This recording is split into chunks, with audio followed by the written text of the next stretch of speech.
শীতের মৌসুমে কষ্ট উপেক্ষা করে ওযু করা। শীতের সময় ওযু করতে খুব বেশি আরাম লাগে না, সাধারণত কষ্ট লাগে, ঠিক না ঠিক?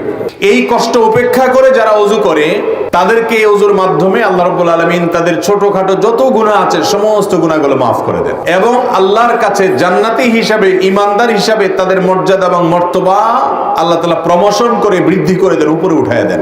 নবীজি সাল্লাল্লাহু আলাইহি ওয়াসাল্লাম বলেছেন, আলা আদুল্লুকুম আলা মা ইয়ামহুল্লাহু বিহিল খাতায়া ওয়া ইয়ারফাউ বিহিদ দারাজাত। তোমাদেরকে আমি এমন কি আমলের কথা বলে দিব না যে আমলগুলো গুনাহসমূহ maaf করে দেয় আর আল্লাহর কাছে মর্যাদা বৃদ্ধি করে দেয়। সাহাবায়ে কেরাম আমলের পাগল ছিলেন, আল্লাহর কাছে মর্যাদা বৃদ্ধি হোক সেটা চাইতেন। তারা বললেন, অবশ্যই বলুন ইয়া রাসূলুল্লাহ। তখন নবীজি সাল্লাল্লাহু আলাইহি ওয়াসাল্লাম যে কয়েকটি আমলের কথা বললেন এর ভিতরে একটা আমল হলো ইসবাগুল ওযুই আলাল মাকারে। কষ্ট হয় এরপরও ওযু করতে কার্পণ্য করে না। অতএব শীতের মৌসুমে যত কষ্ট হবে সমস্ত কষ্ট উপেক্ষা করে হলেও ওযু করার মতো সৎ সাহস থাকতে হবে।